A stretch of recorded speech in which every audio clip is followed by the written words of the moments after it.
What do you get when you combine shiny hunting, endless high-speed Pokemon battling, not pay-to-win gacha mechanics, and a difficult spin on the rogue genre? You get one of the most popular Pokemon fan games ever, with over 1 million fans having played it in just its first couple months. Meet pokerogue, what is for some fans a crippling new addiction. But let's start with some backstory. What the heck is a roguelike game to begin with? Well, clearly it gets its name from the game Rogue, a game that ran in Terminal from 1980. Common staples of these games include dungeon crawling, procedurally generated levels, turn-based gameplay, and permanent death. In pokerogue, you have a game, trying to climb as many levels as you can before your entire party faints, all the while facing gym leaders, boss Pokemon, legendary Pokemon, Elite Four members, and her. To begin the game, we choose our starters. We'll see a number next to each Pokemon being their cost to use as a starter. In Classic mode, we can have any combo of Pokemon that adds up to 10. I of course choose Rowlet for this first run, along with Torchic and Sobble to give us a starter of each type. You'll notice there's an option we haven't unlocked yet to use legendaries as our starters, but doing so will usually take up most, if not all of your points cost. You unlock these new Pokemon by playing the game, either catching or hatching eggs of them, and having this system of progression allowing you to gain access to new starters gives the game a separate distinction in the rogue genre. When you have run-to-run progression, it becomes a rogue-lite game. But would I even need more than one run? Come on, I've got the dream team out here. But here to test the dream team is her.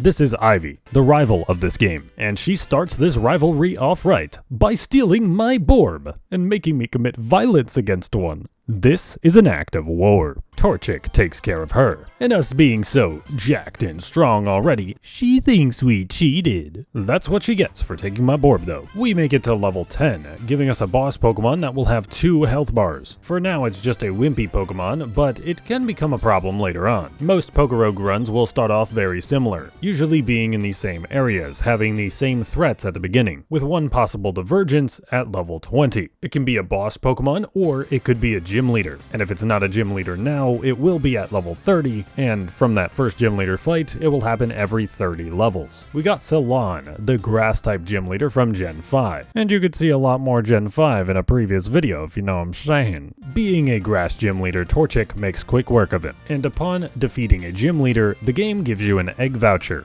Oh yeah, it's time to gamble, baby. Hatching eggs gives you an opportunity to gain new options for choosing starters before your run. You can use these egg vouchers on 3 machines. One gives you a higher chance of the Pokemon having a rare egg move. Egg moves usually being pretty busted, with rare egg moves usually being incredibly overpowered, such as Fissure on Machop, who has no guard, so it can't miss this guaranteed one-shot move. Another machine gives you a boosted chance of getting a legendary egg, with a slight boost to the specific legendary of the day on the machine. Of course, legendaries are also pretty good. Any egg you receive will have a pretty good shiny rate at 1 in 128, but there's also an egg machine to boost your chances of getting a shiny to 1 in 64. And you think, what's the point? It's just different colored pixels. But the thing is, in this game, shinies are actually helpful gameplay-wise. There are 3 tiers of shinies, gold, blue, and red, each one having a different bonus to your luck in the game. Luck will affect how often a reward upgrades from a lower tier to a higher tier, so using your shinies in your runs can actually be good. But even if it didn't, I'd probably just have gone with the shiny up machine anyway, because come on, I'm a shiny hunter here, and the machine would treat me to some immediate dumb luck. Yeah, that's my first ever egg, being an epic egg. In true gacha fashion, there are egg rarities. In general, the higher the egg rarity, the better the Pokemon that can hatch from them. Epic eggs, then, are for pretty good Pokemon, sub-legendaries, certain mythicals, and certain ultra beasts. More about them later. For now, I would continue to climb levels until floor 25, where she's waiting again. And this game is hard, so I was under-leveled. This is more of your type of Pokemon? Good to hear. She's level 18? Oh my god, I am fucked. This very easily could have been the end of my first run, if not for the power of the sun. Wait, that's a bar. With Sunlight boosting the fire attacks of Torchic and Flame Charge boosting our speed, after a rough takedown of our Corvus Squire, we level up, evolving into Combuskin mid-battle. And with the speed boosts, we're able to clean up the rest of her team. Upon our first 2 victories against her, she gives us some items to help level up our Pokemon, but this time warns us that she's done handing out freebies after that. To be honest, it'd be nice if she gave you a little more. You kinda really need experience items. If you run into a bad type matchup, you'll need to switch Pokemon, that being what happened while fighting Ivy in the first place. Continuing the climb, I'd get a boss Grotle on floor 30 and a boss Pinsir on floor 40, facing Berg on floor 50, conveniently for him in a downpour. But this first run was meant for greatness. With our Aerial Ace coverage and pluck on Dark Tricks, we'd earn ourselves another egg voucher and oh my god, what the heck, another epic egg, making 2 in the first 10 pulls. It's a 2.7% chance, so you'd expect that many from 100 pulls. I guess streamer luck does exist, but no amount of streamer luck would delay the inevitable. I would continue rising the ranks until floor 80, where I would meet with yet another Gen 5 gym leader, Roxy. And as a poison type user, she had just about the worst Pokemon for me to see right now, as my team was rather weak to a fire type, especially with my water type being dead. But this was my own fault, as I did have enough money to at least use a revive on it. It was a calculated risk, hoping I would run into an easy boss getting fully healed after, but had I known that level 80 was going to be a gym leader, I wouldn't have risked it. Something I would keep in mind for future runs, because this moment is what roguelikes are all about. If you lose the run, that's it. Game over. Restart from the beginning. But with pokerogue, you'll potentially start with a better Pokemon the next time. So yeah, remember that first epic egg? It hatched into Entei. In reality, this is probably one of the worst sub-legendaries to hatch, but considering this was literally my first egg, perhaps it's acceptable. I'd do a run with it and Marshtomp, but it was on the struggle bus the entire time, ultimately ending to finding Brock on level 50, who just happened to have a Relicanth to make the type matchup even worse. But during the climb of that run, I'd hatch a real starter. It's this fucking guy. It's this fucking guy, man. It's the Funny Clown Man, one of the most forgettable Pokemon for me, not having played the Ultra games. Upon hatching it, I was clearly less than happy, but I 100% would like to apologize. I wasn't familiar with his game. The Funny Clown Man is very, very overpowered in this game, all thanks to its special ability, Beast Boost.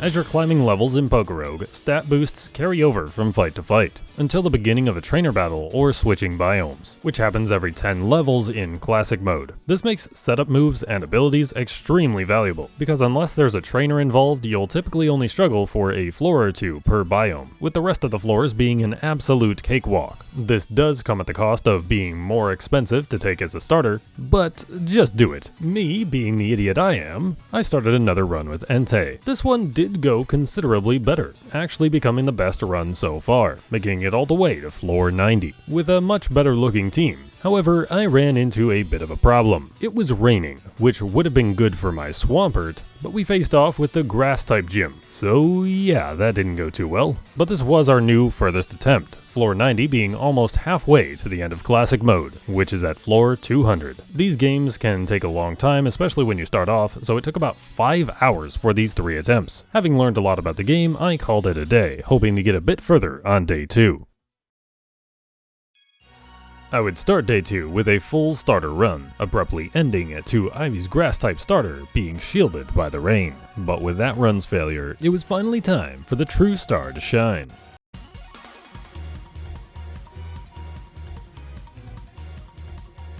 I discovered the power of Beast Boost. Combine that with getting Giga Drain as the egg move, and Blacephalon quickly became the main attraction of these runs. But that doesn't mean that everything was a cakewalk. I missed. Oh my, are you kidding me? Are you kidding me? I am deceased. It Beast Boosted. 150. Yes. Yes. The run could have ended right there if not for getting lucky rogue balls at the start. And it's a good thing it didn't end there, because this was a run. With a pretty solid supporting cast, it became clear that Blacephalon was my best Pokemon thus far. Ivy stood no chance, whether it was floor 8, 25, 55, or 95. But this is a roguelike, and just one wrong move can lead to a spiral that ends your run. I would make it to floor 110, where I would face Maylene, a fighting type gym leader that should be an easy win for the Clownman. But not really thinking I would keep Blacephalon in against a dark type. And that was it. I'd just have to sit and watch as 2 hours went down the drain. And the very next run, 2 more hours went down the drain, because we ended up on a water route, and we're faced with a Pokemon so dangerous, there's a non-zero amount of people with legitimate PTSD from it. Though part of the reason for my loss was I only had 5 Pokemon because I used DNA splicers on my Shedinja, mixing it with a Alolan Sandslash, making it a horrendous bug steel type with Snowcloak. From then on, I decided to not use DNA splicers, but if I'm being real, the squad I had probably would not have made the cut anyway. I'd come back the next day and start up a new run. However, the servers would undergo a DDoS attack on this day, so playing the game at all was a bit of a struggle. After a quick wipe where Ivy got a frickin' Dracozolt on floor 25, oh boy would we get a run. It started off as many of my Blacephalon runs did, Clownman and Mudkip as starters, picking up Poochyena, and hopefully Pikachu or Pawmi. But a difference here is I got very lucky with experience items, getting 2 candy jars and an extra XP all very early into the run. We'd make it past Ivy on floor 25 before receiving the best kind of interruption. Will I disappear? Oh my god! Oh! What a first sighting! What a first sighting! Let's go! Let's go! Did you forget about our best friend egg gambling? While I got lucky with the funny Clownman, I didn't hatch a single shiny, even with using all of my vouchers on the shiny up machine, until that one. And you'll notice if a Pokemon has a bad shiny, the game might fix that. If only Game Freak would too. But soon I would have to ask the question, would I even end up needing it? Because as I said, this was the run.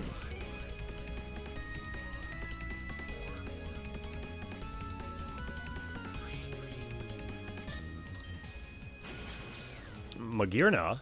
This was huge. Steel Fairy is an absolutely broken typing, especially in this game. Not only this, but Magearna has the Soul Heart ability, which is basically Beast Boost or Special Attack Moxie. Even more important is Magearna gets access to Shift Gear to sharply boost its speed, something the Ultra Beasts usually don't get, making Magearna even more overpowered. Now I could still absolutely throw this run, but just how far would we be able to go?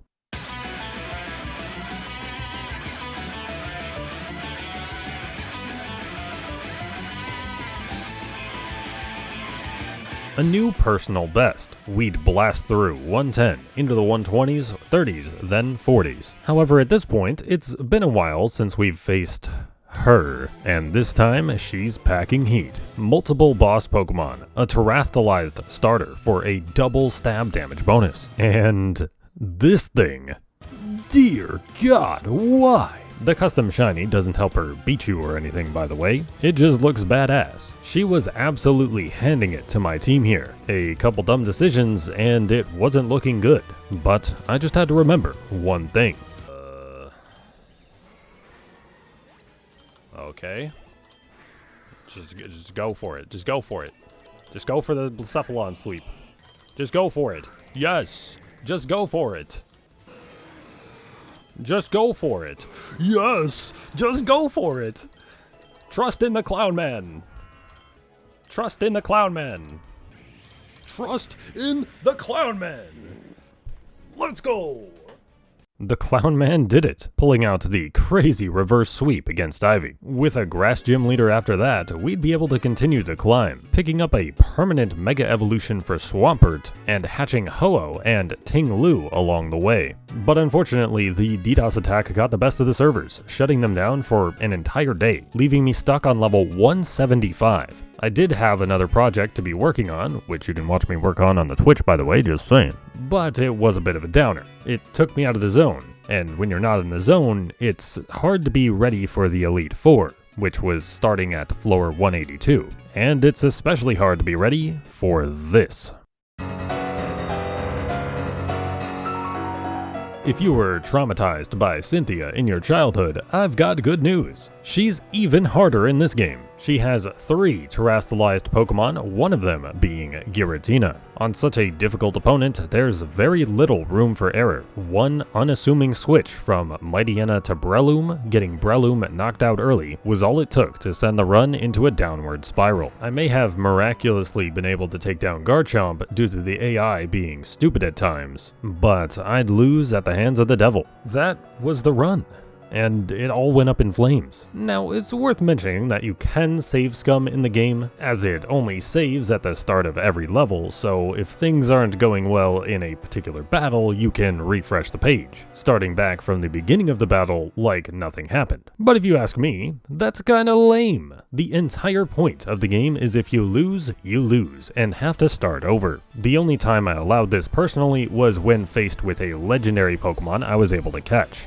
because there's no telling when I'd get the chance to catch it again. At the time of writing, having 45 hours of playtime, I have less than half of the legendaries available. So that was the exception, but otherwise I was committed to no save scumming. It didn't matter that the next run would make it to level 180 again, or the run after getting to level 145, or even an early defeat at level 120. If I was about to take an L, I was going to take my L proudly. So clearly, I was struggling to make it over the hump, to make that final push to the end of the game. So I would mix things up, now going with a starter duo of Magearna and Fuecoco. Fuecoco's main problem is becoming a Skeledirge in the first place, but Magearna can usually carry it there. Additionally, I tried to give myself a bit of an edge in the following attempts. Off-stream, I would make some run-to-run progress by grinding Friendship. Other than gaining new starters, you can progress run-to-run by using Pokemon on your team. Using them boosts their Friendship, generating candies after scoring enough knockouts or using enough rare candies on them. And your Pokemon candies allow you to reduce the cost of using it as a starter, as well as unlocking an extra ability, which is usually completely broken. So I would grind to lower the cost of Magearna, taking a few hours to do so, which turned out to be completely pointless. I would return to the first run I started grinding Friendship with, as it had started off pretty good. By level 95, I had 2 additional XP Alls, a candy jar, a Mega Bracelet, and an Amulet coin,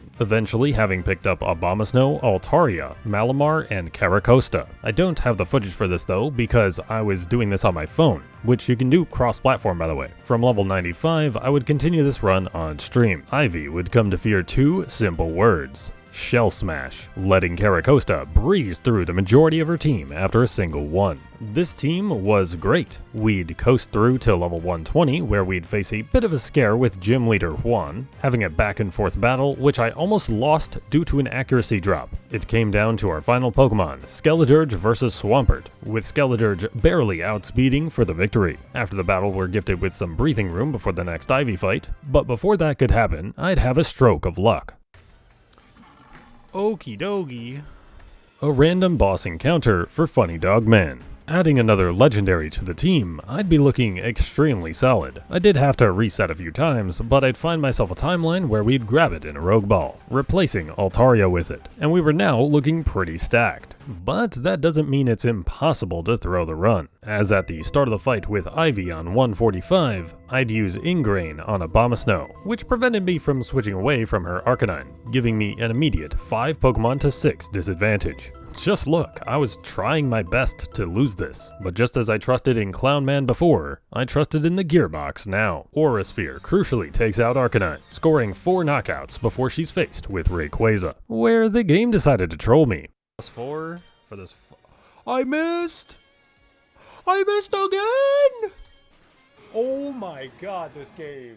Don't we love our 90% or 95% accurate moves? Always miss at the worst times. Since the first gym was at level 30, this would mean we'd also have a gym leader to face on level 150, but luckily for me, it was Skyla, who did scare me with her duck knowing Earth Power, but Magearna and Skeledirge were able to see us through. So we got to chill for a while until level 170, where I found a freaking Groudon. This was catchable. and I did reset for it quite a bit. But it joining my team just wasn't meant to be. RNG in this game, at least currently, isn't really random. Each move you make leading into a certain situation will change the outcome of the turn in different ways. So, for example, if I use Flash Cannon 3 turns in a row, then on turn 4, an Ultra Ball would catch the Pokemon. If I reloaded the page and did the same thing, everything would be the same every time. This includes critical hits and other things. With everything else being the same, they would always happen on the same turn in the sequence. I've used the word already, but I call these different outcomes timelines. Everyone's favorite word for reality these days. Past me didn't know exactly how this all worked. I just understood that RNG in this game is weird. So I would try to catch Groudon for about 8 minutes, but in an effort, partially to not be boring for the stream, I decided to kill it, taking my anger from this loss out on the last gym leader of the run, Gordy, who is absolutely not prepared for the onslaught from my roided up turtle.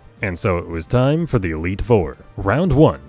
Aaron, the guy with bug types, seriously, against a Skeledirge with X speed? Clean ass sweep. Round 2. Bertha, a very unclean not sweep, but Caracosta sent most of her team packing, with Skeledirge and Magearna helping out. Round 3. Flint. Oh my god, he actually has fire types now. But that's bad news for him, cause I have a turtle. Round 4. Lucian. Psychic types were no match for Skeledirge, especially after he encored me into Torch Song. What are you doing, man? And here we were, level 190, tying my best run. Now, there are 14 different champions in the game, but coincidentally, I'd be faced with Cynthia again. It's not based on the Elite Four that you had, by the way, it is random. This time, her terastallized Pokemon were different, with Togekiss and Spiritomb being terastallized. I'd maneuver my way through her team, trying to whittle them down and minimize the deaths of my Pokemon, leaving Caracosta in my back pocket. And when it was time, I looked to Shell Smash to deliver me the victory. But as many of us know, Garchomp is a decently fast Pokemon, outspeeding the even +2 speed Caracosta. And with that, my team was in complete shambles. There was just no way I could win. Is what I would say if I wasn't a god gamer. I did think it was over, but upon switching to Magearna, I realized the switch to Giratina was going to be coming. All of her Pokemon were low on HP as well. All I needed was speed. I hit shift gear to raise my speed, and then... Yes! Let's go! Let's go! A clutch victory by Magearna. That would have been quite the ending to this adventure, but it's not over just yet. There's still 10 more floors to go, and one more battle with Ivy standing in my way. 1 week worth of attempts, and this was my first time seeing her. I knew what to expect, but I still hadn't been in this situation myself before. Would I be able to respond to the pressure? We begin trading switches and damaging moves. I try to preemptively set up our Shell Smash sweep, but would only get one Pokemon down from it. Trading Primarina and Caracosta wasn't ideal, but it was a boss Pokemon after all. And against a boss trainer like Ivy, of course something stupid was bound to happen. Expecting a Thunder on Malamar, I switched to Abomasnow, who was greeted by a flamethrower, giving her a completely free kill. Now down 4-5, I had to make some serious plays. Swapping to Okidogi on Arcanine baits a switch, giving us a high chance of poisoning Rayquaza with a poison jab. And I'll just let it play from there. Oh. Oh. No, I threw, dude. Oh. Oh my, are you kidding me? Oh, that's Crunch, okay. Can I still win this? Boss to cannon? That didn't kill? I think it's over, man. Wait. Does this kill? Oh, it doesn't kill. I'm Am I faster? I'm faster. I'm not faster than Rayquaza? Does it die? Yes! Oh my god! Yes! Who's 070? Who's 070? Get out of here! Ban you all! Ban you all! Ban you all! Ivy's Rayquaza was no more. But I kind of forgot something. Wait, what? Oh.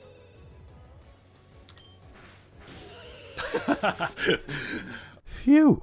Almost had a celebrating too early moment there. But that was Ivy, defeated. 5 more floors to go. I had enough money to revive the squad and keep us healthy through the final Paradox Pokemon Gauntlet, and made sure everyone was fully prepared for floor 200, where we face off with the final boss, Eternatus, a level 200, 4 health bar legendary behemoth that literally cannot damage Magearna. So yeah, it only has a poison and dragon type move, and Magearna's immune to those. However, once you get it down to 1 health bar, Eternatus becomes the real final boss, Emax Eternatus, who now has 5 health bars, the highest stat total of any Pokemon ever, and now a fire move, so you can't completely cheese it. I'd slowly work it down, Magearna eventually needing to swap out, but Skeledirge and Okidogi would work it further and further down, until that real final health bar.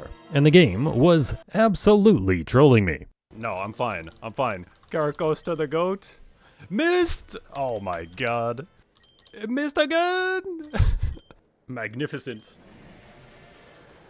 It's over! It's over! You're back. Does that mean you won? I should have known you had it in you. And that was pokerogue. Upon beating the game, you unlock the Endless mode. And best of all, it's time to gamble, baby. I got 6 epics and a Manaphy egg. Hell yeah. As far as the Endless mode goes, there are no trainer battles, just wild Pokemon. But every 50 levels is a Paradox Pokemon, and every 250 levels is a regular Eternatus fight, defeating them giving you egg vouchers which you can farm infinitely. The start of Endless mode is actually really hard because you don't get any guaranteed XP boosters, and you kinda really need them. But once you get a run going, it's pretty easy, and after that it can get kinda dull. Unless you somehow get max shiny charms and are able to start farming for every shiny in the game. I didn't get so lucky, so that's going to do it for pokerogue. Let me know what Pokemon were there for your first classic win, especially if you didn't use a Steel Fairy. Thanks to all the channel members and those of you supporting the channel on Twitch. You can get your name listed in the videos even with your free Prime subscription. But I've been Trails, and I will catch you next time.